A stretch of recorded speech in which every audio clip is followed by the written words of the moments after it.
Amigos de Cinéfilos en Apuros, bienvenidos sean. Yo soy Elías Leonardo y en esta ocasión vamos a dar un repaso por aquellas películas que fueron ligadas al tema de los narcosatánicos de Matamoros. Es decir, aquellas películas de las cuales se habló que pudieron haber influenciado el hecho y aquellas otras que se produjeron a partir de la detención de Sara Aldrete, así como de la muerte de Adolfo de Jesús Constanzo en 1989. ¿Por dónde iniciar? ¿Por dónde entrar a este tema? Bueno, antes que nada un preámbulo de lo que fue aquel momento. 1989, yo tendría 7 años de edad, ya una edad consciente de muchas cosas, y recuerdo la noticia, claro que recuerdo la noticia porque además fue la noticia de aquella década hacia su recta final. Se avecinaban los años 90, habían pasado unas elecciones, un proceso electoral muy cuestionado, muy polémico, muy álgido por aquel tema de la caída del sistema, por muchos factores, por muchas razones. Y viene el tema de los narcosatánicos de Matamoros. Pues fieles a nuestra costumbre a nivel mediático, los noticieros hicieron de este suceso todo un carnaval, todo un espectáculo muy perverso, muy macabro. Pues era el festín, ¿no? Era el festín de hablar acerca de rituales, de adoradores del diablo, de sacrificios humanos. El lenguaje que utilizaban era como muy explícito para detallarnos o describirnos qué es lo que había sucedido, qué es lo que se había localizado en el rancho Santa Elena, cómo había sido la detención de Sara Aldrete y la no captura de Adolfo de Jesús Constanzo porque él decide quitarse la vida antes de ser arrestado, sobre quiénes eran los cómplices. También empezaron a salir en los programas de espectáculos los señalamientos hacia algunos actores y algunas actrices ligadas o relacionadas a esta secta o bien a adeptos a algún otro culto de corte satánico, ¿no? Se habló de Yuri, se habló de la Tigresa, se habló de Alfredo Palacio, se habló de un montón. Eh, Era el espectáculo del morbo. El espectáculo del morbo, además de ser la noticia en materia de inseguridad por excelencia de aquellos años, que incluso tuvo cola hasta antes del asesinato de Luis Donaldo Colosio. Previo al asesinato del candidato del PRI a la presidencia de la República, el gran suceso de la nota de seguridad, de la nota roja, lo gran alarmante era el tema de los narcosatánicos de Matamoros. Yo recuerdo, por ejemplo, en esa época a los adultos cómo se asustaban. Y no era para menos. Les digo, y no era para menos también en función de este lenguaje y de esta comunicación que emplearon en algunos noticieros al señalar explícitamente qué es lo que había sucedido, qué habían localizado, qué estaba sucediendo con los detenidos. Y pues esta recurrente mención de satanismo, satanismo, satanismo, diablo, diablo, diablo, diablo, pues nos hizo también caer en una reflexión, que todo aquello que veíamos en la ficción de películas o incluso telenovelas ligadas al tema del ocultismo, de la brujería, del satanismo, pues había cruzado la barrera hacia la realidad, ¿no? Entonces por eso se volvió más espeluznante, se volvió terrorífico y se sentía el horror, un horror que causó paranoia. Les digo, yo recuerdo a los adultos que eran como, no salgan, hay que tenerlos bien vigilados a los niños porque algo les vaya a pasar. Estaba también este boom de prohibir escuchar algunas canciones, ¿no? Los papás o los abuelos o los adultos que pertenecieron a generaciones anteriores estaban tan asustados que decían, pues no escuches Kiss, no escuches AC/DC, no escuches tales discos o tales grupos, Black Sabbath, por ejemplo, no, porque ellos están promoviendo el satanismo, lo diabólico, seguro ellos también tuvieron que ver, o sea, una serie de situaciones que desprendieron a partir de aquel acontecimiento que iba desde lo disparatado hasta lo realmente cuestionable, ¿no? Como el tema de la aparición de sectas, de cultos religiosos, hacia dónde estaba yendo la gente en esta necesidad de cubrir o satisfacer su fe Fueron muchas cosillas que se desencadenaron a partir de lo ocurrido en 1989. Y pues el cine no podía quedarse atrás.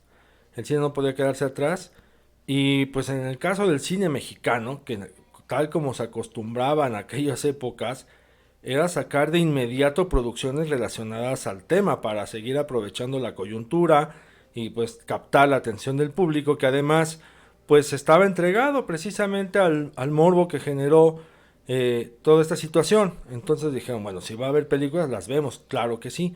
Y hubo otras que, si bien no están ligadas al hecho, pues coincidieron en una circunstancia pues muy tétrica. Así que vamos a repasar qué películas envuelven a lo que fueron los narcosatánicos de Matamoros y cómo es que con el paso del tiempo algunas se van desligando porque uno las va viendo o va aprendiendo o va conociendo que pues no tienen nada que ver. Comenzamos con la primera, y la primera es Los Creyentes, The Believers, una película dirigida por John Schlesinger. Es un director que nos había entregado previamente dos peliculones en la década de los 70, Vaquero de Medianoche con Dustin Hoffman y John Boyd, un peliculón, y también después hizo con Dustin Hoffman Marathon Man con Laurence Olivier. Ambas, les digo, son dos peliculones, una en un contexto de un melodrama urbano de Nueva York y la otra en una trama, en un thriller de un nazi en el presente de los años 70 que es identificado y es perseguido por los delitos que había cometido, y este nazi es interpretado por Laurence Olivier. Este es John Schlesinger, o sea, ya tenía pues un bagaje dentro de la industria y acepta dirigir Los Creyentes, The Believers, protagonizada por Martin Sheen, que interpreta a un psiquiatra policíaco, ¿no? Un psiquiatra policíaco que de repente empieza a trabajar a la par de la policía por la aparición de cadáveres infantiles usados en rituales de magia negra. Martin Sheen dice, esto es terrorífico, esto es espeluznante, ¿qué está pasando aquí? La misma policía también se horroriza ante lo que está sucediendo y el espectador igual, o sea, pensemos en 1987, el espectador igual, o sea, es como a cualquiera que vea que matan a un niño le va a alarmar, le va a asustar, y esto empieza a pasar, ¿no? Vemos una historia en la que empiezan a acontecer estos crímenes en contra de niños para cuestiones de rituales de brujería, y es ahí donde se infiltra Martin Sheen en tratar de descubrir quién y por qué está haciendo esto. Y esto lo lleva a que su propio hijo, otro niño, pues se vea en situación de riesgo y en peligro de también ser asesinado.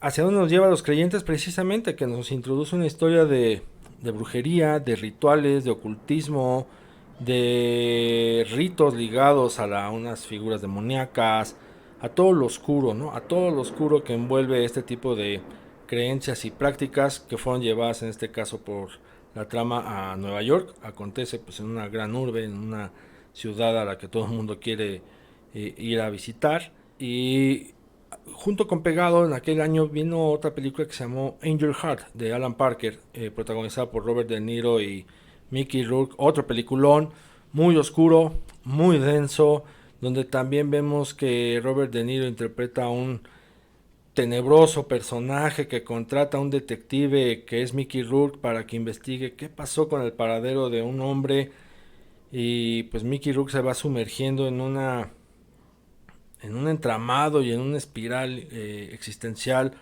muy candente, les digo, muy oscuro, envuelto en una atmósfera y en un ambiente de brujería y de rituales también de santería. O sea, esos temas empezaban a mencionar mucho en el cine en 1987 y en películas comerciales, y que a pesar de ser comerciales no dejaban de tener ahí como que el toque de sus autores, pero ya estaban mostrándose en pantalla este, este tema de recurrir a fuerzas extrañas para poder tener un propósito y demás, ¿no? O más bien la influencia externa maligna para beneficiar a quienes creen en ella. Entonces, esta película de los creyentes, ¿por qué sale a colación con el tema de los narcosatánicos de Matamoros? Porque durante un tiempo se manejó la versión de que Adolfo de Jesús Constanzo se dejó influenciar y se basó mucho en este filme para poder organizar su secta, ¿no? Para poder decir, ah, mira, me tengo que llegar a gente poderosa, a gente rica, tengo que practicar este tipo de rituales, tiene que ser de esta manera, me hago también de este tipo de conexiones y contactos para poder operar sin que la policía moleste, en fin, mucho tiempo se manejó esta versión, pero no, o sea, no tiene nada que ver los creyentes con la secta de los narcosatánicos de Matamoros. Quedó ahí, ¿no? En esta leyenda urbana de que todos los miembros de la secta, al igual que Adolfo de Jesús Constanzo, pues vieron la película, se fortalecieron de ideas a partir de ella y no es así. Pero bueno, la película ahí está, échenle ojo, les digo, vale la pena revisarla por la cuestión de cómo en 1987 junto a Angel Heart o Corazón de Ángel, no, en español le pusieron Corazón Satánico, en español le pusieron Corazón Satánico, cómo tocan estos temas de la brujería, de la santería, de los rituales del ocultismo, en una atmósfera densa, oscura y que va punzante al espectador. Era como para también incomodarlo y sacarlo reflexivo de la sala. Y luego nos vamos con otra que fue previa, que durante mucho tiempo también se pensó que era una copia calca de lo que había pasado. Y se ha confundido mucho en el espectador mexicano con eso. Me refiero a Matanza en Matamoros de 1986 de José Luis Urquieta. Y todo por el título. O sea, realmente el título es lo que lleva a confundir a la gente. Y más en aquel entonces que decían, ah, es que está ligada a lo mejor Matanza en Matamoros con lo que pasó. Y vamos a ver qué pasa. O Matanza en Matamoros nos está contando lo que pasó precisamente en el Rancho Santa Elena. Y tampoco, nada que ver. Matanza en Matamoros es protagonizada por Sergio Goyri, por Jorge Luque y Patricia Rivera. Pues no es más que la historia de dos hermanos metidos en el tema de crimen organizado y una mujer que los pone en conflicto por cuestiones de celos, ego, etcétera. O sea, no tiene nada que ver con rituales, ni con brujería, ni con nada de eso. Pero lo único que coincide es que ocurrió en Matamoros. De ahí en fuera, no. Aunque es significativo que para ese entonces, en esa década de los 80, pues Matamoros, en las ficciones mexicanas cinematográficas, era una entidad y un escenario donde solamente ocurría muerte, donde solamente podía tener presencia el narcotráfico. O sea, no había historias agradables en Matamoros, ya ni siquiera porque pues, Rigo Tobar era amor. Recordemos que Rigo era originario de esta ciudad fronteriza. Pero Matanzas Matamoros no, les digo, no tiene nada que ver con el tema de los narcosatánicos. Bueno, ya repasadas estas dos, vino otra película en 1989 que se llama Secta Satánica, El enviado del Señor. La película es dirigida por don Arturo Martínez, protagonizada por Joaquín Cordero y Germán Robles. Esta película coincidió con lo acontecido en el rancho, con los narcosatánicos de Matamoros, tanto los hallazgos del rancho Santa Elena como en la captura en la Ciudad de México de Sara Aldrete. La secta satánica, esta película de Arturo Martínez, pues cuenta la historia de un hombre que no sabemos si es un enviado del mismísimo Satanás, no sabemos si es el propio Satanás, si es un charlatán o qué, que encarna a Germán Robles, que llega a un poblado, a una población lejos de la ciudad, en la que empieza a contradecir la palabra del catolicismo, y para tratar de influir en la gente, decirles, vengan acá, que también pueden creer en mí, yo les voy a enseñar cómo todo lo que ellos dicen está mal y cómo lo que yo empiezo a mostrarles va para bien, y en un acuerdo ahí que tiene con un hombre que se hace pasar por ciego, le recupera la vista, en fin. Entonces sabe cómo chantajear a esta gente, sabe cómo chantajear al pueblo para envolverlos y alejarlos del catolicismo e involucrarlos a un tema de una secta satánica. Pero sí, o sea, Germán Robles y sus adeptos recurren a sacrificios humanos, pues en este afán de satisfacer al Señor de las Tinieblas. Y un Joaquín Cordero, que es el cura bueno del pueblo, es el que tiene que hacer frente a esta situación. No hay tema de drogas, no hay tema de narcotráfico, no hay tema de sustancias ilícitas, no. Es una simple anécdota rural de alguien que quiere aprovecharse de la ignorancia y de la bondad de la gente, en este caso de la gente ajena a las grandes urbes, de gente de pequeñas comunidades rurales, y nada más.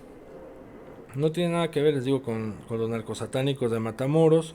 Secta Satánica, una película que como plus ahí, si hay que rescatarle algo, es el Via Crucis que se avienta Joaquín Cordero ya a su edad, en ese entonces ya un señor mayor. Pues un Via Crucis por el pueblo en señal de condena y en señal de penitencia para alejar al mal de esta ciudad, de este pequeño poblado.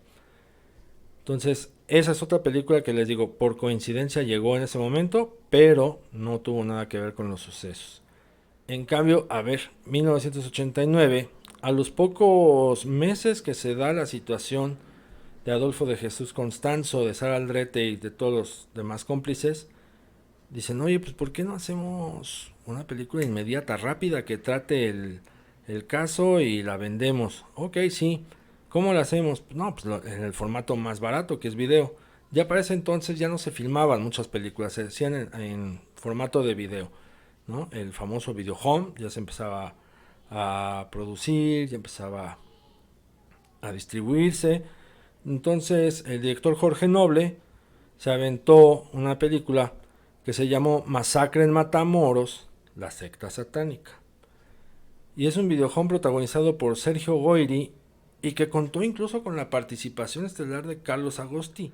O sea, un actor que ustedes habrán identificado en películas del Santo, con Cantinflas, como un hombre elegante, siempre un señor elegante, siempre lo vimos bien peinado, con su bigotito bien afeitado, pulcro, con esta ceja levantada para mostrar el villano que era. Ustedes lo habrán de recordar como Jorge Maciel en Sube y Baja con Cantinflas, este deportista al que usurpa el propio Cantinflas ahí en la historia. Bueno, él, Carlos Agustí, es el que hace al villano, al líder de una secta diabólica, y además que producía y vendía, distribuía estupefacientes. La película es malísima, muy mala, es un videojuego de pésima calidad en todos los sentidos, que además exagera mal lo que había ocurrido en la vida real con Constanzo, Saldrete y demás. Sergio Goyri es el policía que tiene que dar, o el detective, el investigador que tiene que dar con los hechos, con lo que está pasando en cuanto a rituales de sacrificios humanos, también en cuanto a la venta de coca.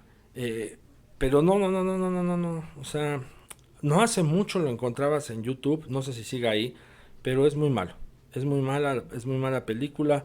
Les digo, la secta satánica Masacre en Matamoros, terrible. Yo no sé por qué don Carlos Agustí aceptó participar en eso, porque realmente le dieron un personaje infame, unos diálogos terribles. No, sin pies ni cabeza. No da ni miedo, ni morbo, ni nada. Simplemente fue un producto groseramente aprovechado por el contexto, por la coyuntura, que no tuvo nada que ver. No. De verdad, de muy mala calidad. Pero un año después, en 1990, otra ficción, se hace La Secta de la Muerte,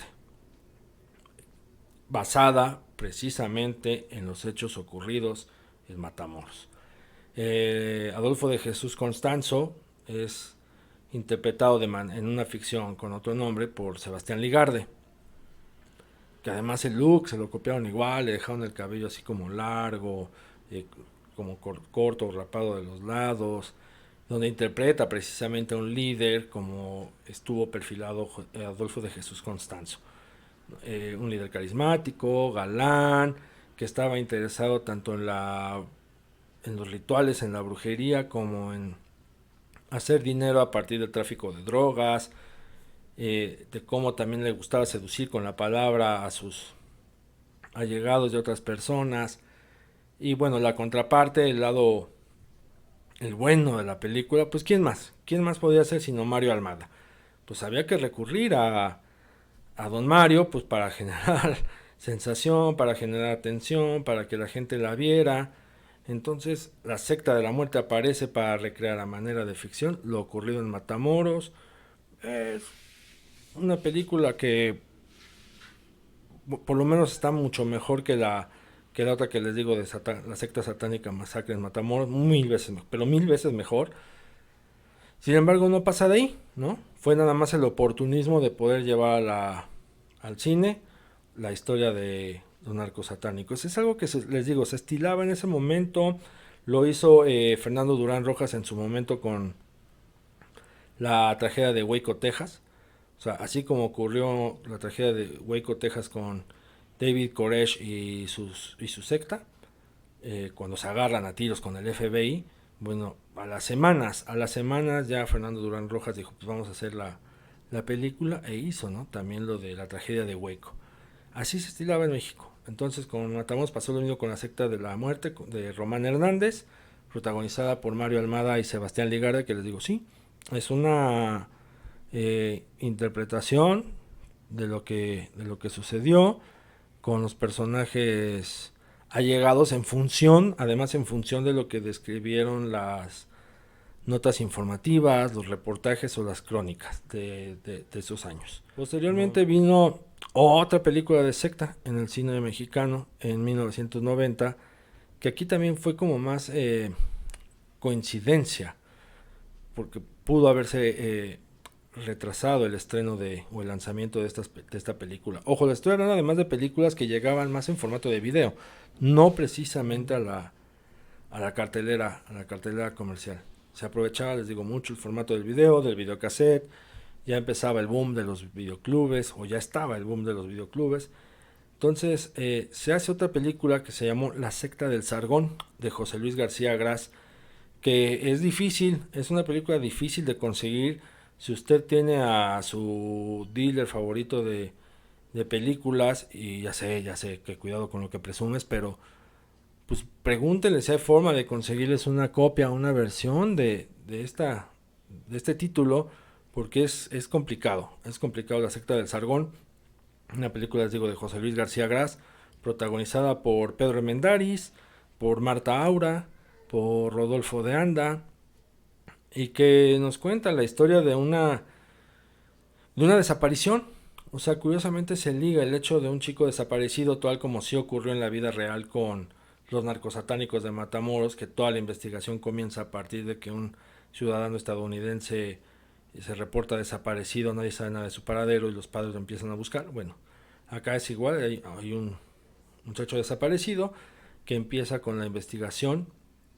También hay por ahí un periodista que empieza a indagar por su propia cuenta de qué está pasando, y se da cuenta que hay detrás de todo esto una secta que adora a Sargón, o sea, a un rey asirio, a una identidad que no tiene nada que ver con cuestiones, o al menos que yo sepa, con cuestiones esotéricas y diabólicas y malignas, ¿no? Ellos creen en este personaje que cuentan las biografías que él mismo se asumió como Dios, se adjudicó ese título, y lo quieren revivir, ¿no? Por ahí alguien quiere traerlo de nueva cuenta a la vida para que lidere la transformación y el cambio de estos seres que creen en él. y en un contexto que también les digo coincide con la realidad de los narcos satánicos, que era el tráfico de drogas. Aquí sí hay tráfico de drogas, empieza a haber una distribución. Y pues vemos este punto en común, o sea, si hay un punto en común en temas de sectas, salvo en aquella que les digo de Joaquín Cordero con Germán Robles, pero de que la droga está ahí, la droga está presente en este tipo de tramas. Posteriormente vino Narcos Satánicos Diabólicos de Juan José Munguía, una comedia, que tiene mucho, tuvo mucho impacto por el nombre en primer lugar, porque había que aprovechar la coyuntura y dijeron, pues vamos a ponerle narcosatánicos diabólicos para que jale, para que venda, para que la gente se venga para acá. Y pues a manera de marketing ese título les hizo un favor. Y posteriormente, bueno, pues el reparto, que en aquel entonces las películas del cine popular seguían estando en el gusto del público, así que estaban Alfonso Sayas, Roberto el Flaco Guzmán, César Bono, y el reparto femenino que era Lina Santos, Rosario Escobar, Jacaranda Alfaro, que también eran como los crushes del género masculino en aquellos ayeres. Entonces, si tienes este reparto, dices, pues vamos a captar y atraer a la gente. Y la película es una comedia y que también tiene los dos elementos absorbidos a partir de lo que ocurrió con Constanzo y los secuaces. Si hay una secta, que está liderando al príncipe de las tinieblas, y también una droga, porque empieza a haber una serie de muertes, de asesinatos en la Ciudad de México misteriosas, y que todo tiene que ver con una droga, con un químico que mata a la gente, y este químico es distribuido, también les digo, por una agrupación, por una secta que cree en las fuerzas del más allá, en las fuerzas malignas del más allá, pero todo es a manera como de cotorreo, a manera chacoteo, y coyuntural. Es una película netamente coyuntural, que sin embargo pone sobre la mesa esta narrativa de que el satanismo está ligado al tráfico de drogas. Quizá como punto destacable es el hecho de que uno de los guionistas es don Gilberto Martínez Solares. Don Gilberto pues dirigió El Rey del Barrio con Tintán, ya un clásico de nuestra cinematografía, y que es un director al cual hay que repasar constantemente, si es que les gusta el cine mexicano. Además, creo que es el director nacional al cual no se le puede identificar dentro de un género, porque fue un señor muy polifacético. Fue un hombre muy polifacético en su manera de elegir los trabajos a dirigir, los trabajos que realizó, y que todavía para esos años 1990-91 se daba la oportunidad de, a ver, pues voy a escribir un guioncito de esto, o sea, se ajustaba a los tiempos, y bueno, ahí estaba don Gilberto y ahí está Narcosatánicos Diabólicos. Por si fuera poco, a ver, otra vertiente que tiene el cine mexicano es la producción de películas cristianas, y pues el abanderado de este movimiento es Paco del Toro. Es un director que a mí en lo particular no me gusta, puede haber gente a la que sí le guste, puede haber gente que profese el cristianismo, que les guste o no les guste su trabajo, pero Paco del Toro es un director que se ha centrado en hacer precisamente puras películas de corte cristiano, ¿no? Todas apuntan hacia una transformación y una renovación espiritual bajo el precepto de la palabra del Señor Jesucristo, de creer firmemente en Jesucristo, y de creer en esta reinvención de dejar la vida pecadora para comenzar una nueva vida sin pecado, ¿no? O sea, todas sus películas van en ese tono, muy moralistas, es su convicción e ideología religiosa, y así diseña él sus películas. Pero también él aprovecha la coyuntura del tema de los narcosatánicos de Matamoros, de la producción de películas de sectas, de este apunte hacia el satanismo en todas las estructuras, a partir de lo que se dijo de los narcosatánicos, que había políticos, que había artistas, que había intelectuales.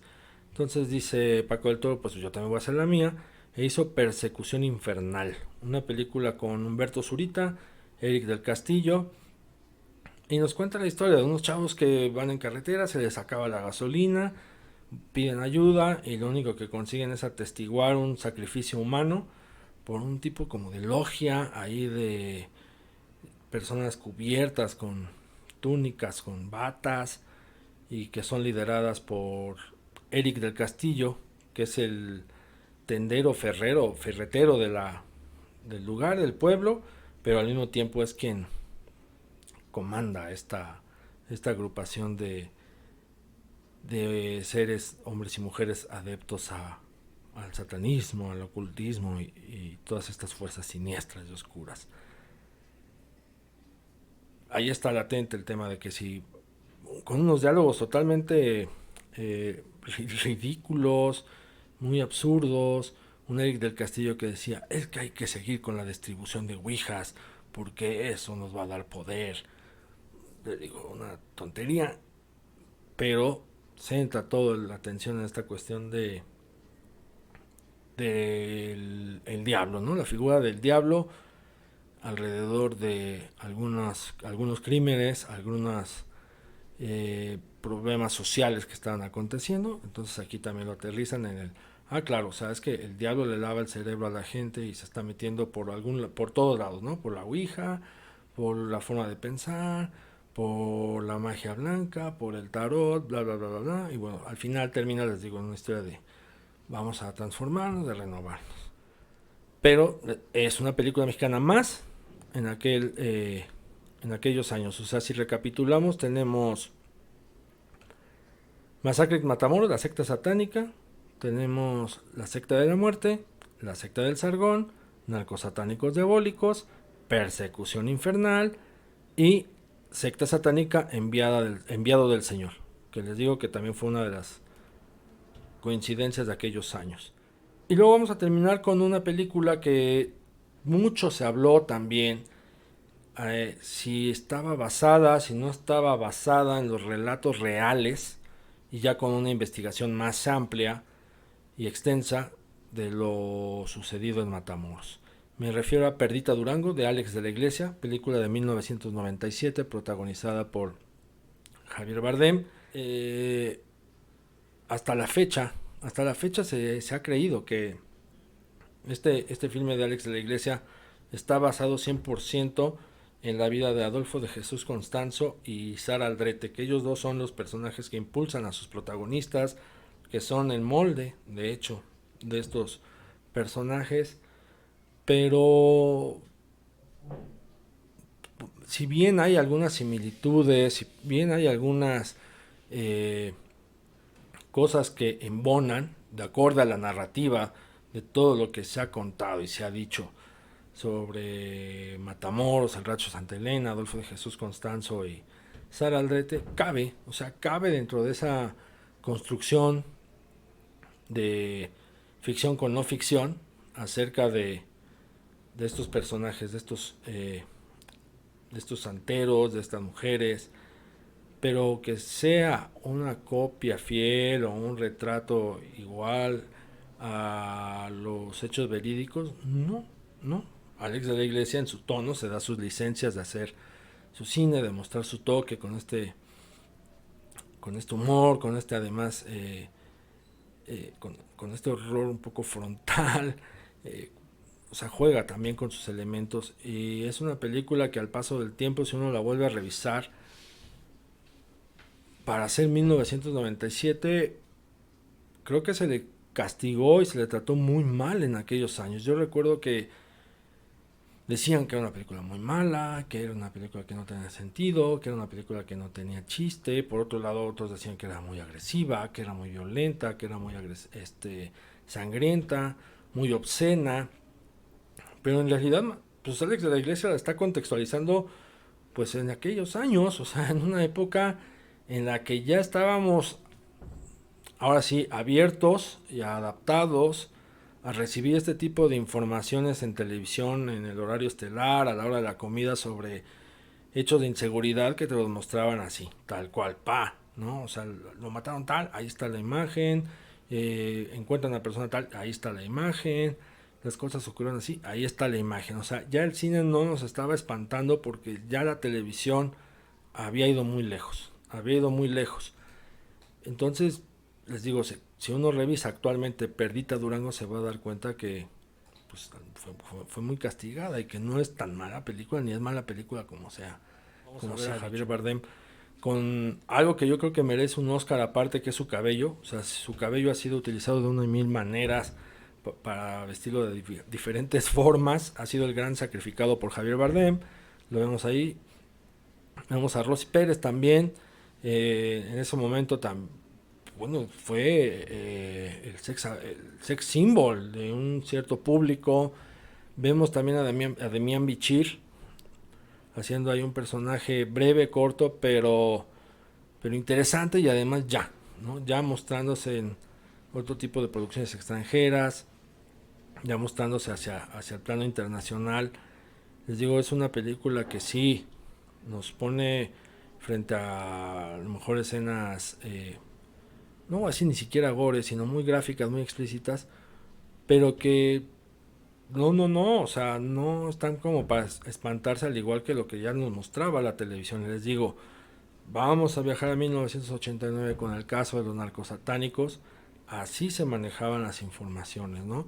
Y cuando carecían de alguna imagen, por ejemplo, que mostrara los restos humanos hallados en el rancho, el conductor de noticias lo narraba como si lo estuviera viendo. O sea, te decía, miren, acaban de encontrar un pedazo de espalda, ahí seguramente le clavaron el cuchillo, también dicen que lo destazaron vivo. O sea, te empezaron a contar una serie de cosas que se te iba el hambre, y que además contribuía a que en la imaginación estuvieras construyendo precisamente esa escena. Pero bueno, amigos, este repaso es sobre las películas de las cuales se habló tras la captura de Sara Aldrete y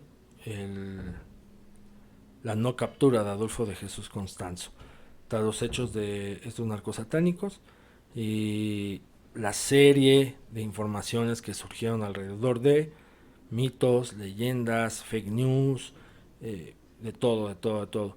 Es un tema que se está retomando actualmente por varias razones, entre ellas, bueno, el lanzamiento de la serie de HBO La Narcosatánica, el testimonio de Sara Aldrete, una mujer que sigue encarcelada y que desde que fue detenida y desde que fue enjuiciada y está en prisión, ha sostenido y ha dicho que ella es inocente de todos los crímenes que se le imputan.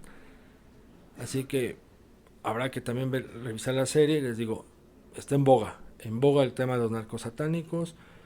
Hay por ahí también un podcast de Olayo Rubio, interesante, échenle oído para que también tomen nota sobre lo que fue aquel 1989, sobre cómo fue el contexto, la atmósfera y la situación que envolvió a esta noticia que estrujó a todo México, les digo, y estrujó por lo menos hasta el asesinato de Luis Donaldo Colosio, que no había habido algo tan espeluznante, tan alarmante, que promoviera el show mediático del cual la televisión se sujetó por varios años, llevados incluso hasta el asesinato de Paco Stanley, y de lo que hacía de una simple noticia todo un carnaval mediático, todo un espectáculo. Pero bueno, estas son las películas. Les digo, algunas muy difíciles de conseguir, como La secta del Sargón. De verdad, si ustedes la consiguen, afortunados son.